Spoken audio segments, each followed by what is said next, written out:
In a small tea house in Kyoto, an elderly woman once told me something that completely shattered everything I thought I knew about breaking bad habits. She said, "You Westerners, you always go to war with yourselves, and in war, everyone loses." I just told her about my struggles, the late-night scrolling, the snooze button addiction, the promises I'd made and broken 100 times. She smiled and said, "In Japan, we do not fight the river. We learn to move with it." What if the reason you keep failing to break your habits has nothing to do with your willpower? What if the entire battle you've been fighting is the problem itself? Today, I'm taking you inside the Japanese philosophy of habit change. Let me tell you about Hiroshi, a salaryman in Tokyo. For 8 years, Hiroshi drank every single night. It started as 1 beer after work to decompress, but it spiraled. 3 beers became 6.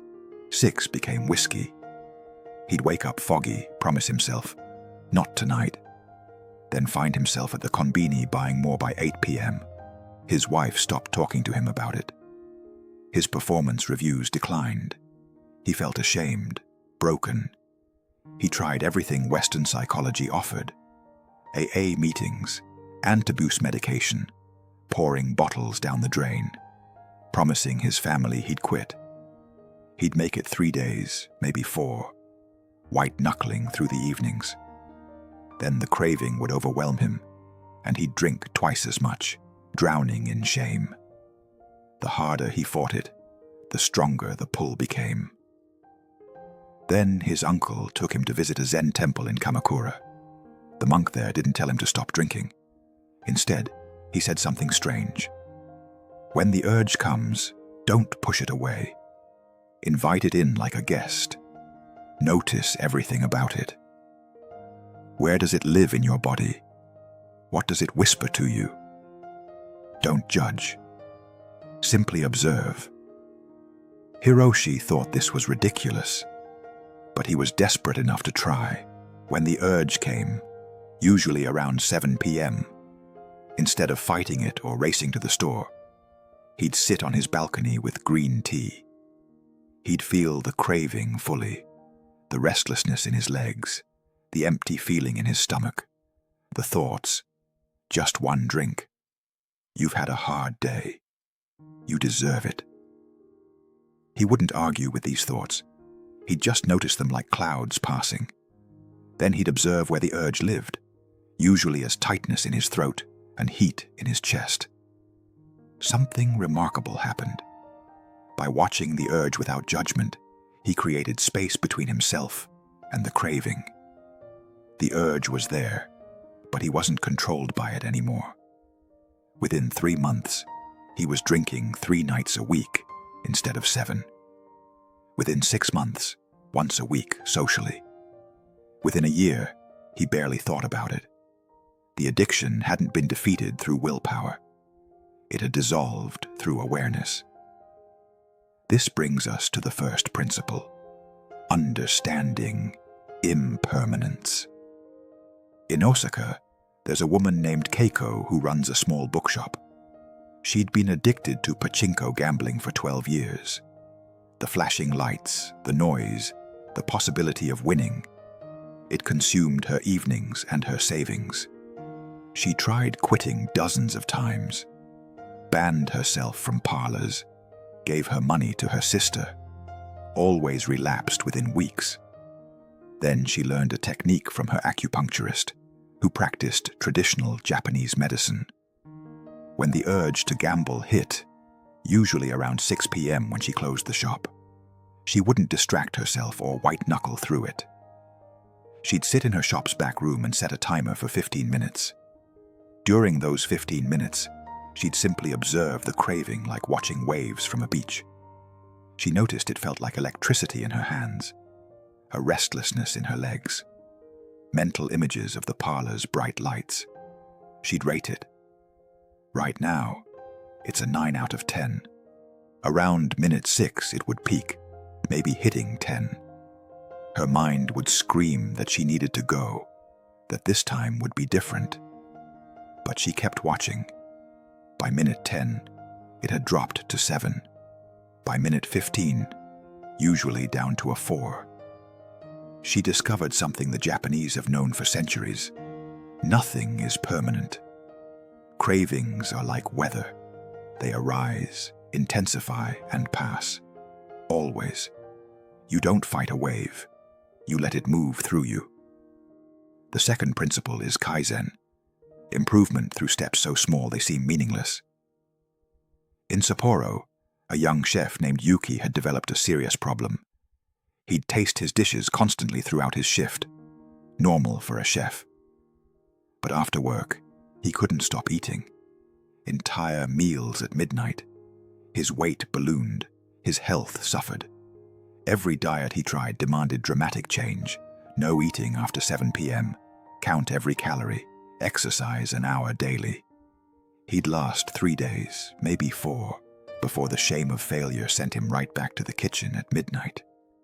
His mentor, an older chef, suggested something that sounded absurd. When you get home, before you go to the kitchen, put on your house slippers, that's all. Just change your shoes. Yuki was insulted. That's it? That doesn't solve anything. But he tried it. Just shoes, nothing else. Something strange happened. The simple act of changing shoes created a tiny pause, maybe 10 seconds. In that pause, he'd sometimes notice he wasn't actually hungry. Sometimes he'd still eat, but he'd at least be aware of what he was doing.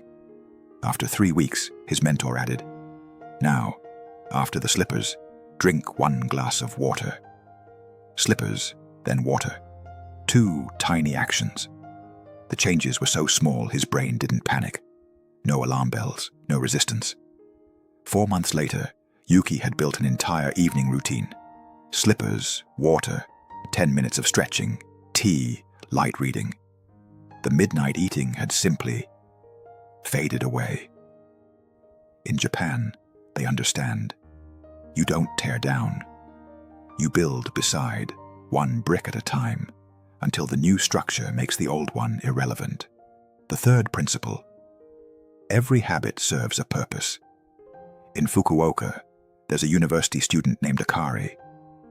She'd been pulling out her eyebrow hairs since middle school. Not all of them, just plucking, 1 by 1, whenever she studied. Her mother scolded her. Her friends pointed it out. She wore makeup to hide the bald patches. She felt disgusting. She tried wearing bandages on her fingers, sitting on her hands. Nothing worked. Then her counselor asked a different question. When exactly do you pull? Akari started tracking. She pulled during math homework, during English essays, during exam prep, never during art class, never while reading manga. The pattern was clear. She pulled when she felt mentally stuck or anxious about performance. The hair pulling wasn't the problem. It was a solution. A bad one, yes, but a solution nonetheless. It gave her something to control when she felt powerless. It released tension when pressure built. Once she understood this, she found a replacement. When she felt stuck on homework, instead of pulling, she'd stand up and do 3 wall push-ups. Physical release, sense of control, immediate feedback. This wasn't willpower. This was understanding. The Japanese have a concept, Ikigai, your reason for being. But it applies to habits too. Every habit has a reason for being there. Once you understand the reason, you can address it directly. Akari's eyebrows grew back. Not because she fought harder, because she stopped fighting and started understanding. The fourth principle, self-compassion. In Nagano, an elderly potter named Takeshi teaches a class on Saturday mornings. One of his students, a young woman named Miho, kept making the same mistake. She'd press too hard on the clay, collapsing her bowls. Every time it happened, she'd apologize profusely, call herself stupid, worthless. One day, Takeshi stopped the wheel. He said, When the clay collapses, what do? Do you throw it away and call it garbage? No, Miho said. I reform it and try again. Then why, he asked gently, do you not offer yourself the same kindness you offer the clay? This is how the Japanese approach failure. When you slip up, and you will, you observe what happened without judgment. Not, I'm so weak, I'm pathetic, I'll never change. Instead, I returned to the old pattern. That's interesting. What was happening right before? What was I feeling? You cannot hate yourself into becoming someone you love. You can only grow from a foundation of self-respect. Here's what that woman in the Kyoto tea house was trying to tell me. Your habits aren't enemies to conquer. They're teachers showing you where you're out of alignment with yourself. The Japanese way is simple. Observe without fighting, like watching waves. Change through steps so small they bypass resistance. Understand the need your habit is meeting. Treat yourself with the compassion you'd show a friend. You don't go to war with the river. You learn to redirect it, one small stone at a time. In Japan, there's a saying, fall 7 times, stand up 8. But they don't stand up through force. They stand up through understanding. If this resonated with you, let me know in the comments which principle speaks to you most.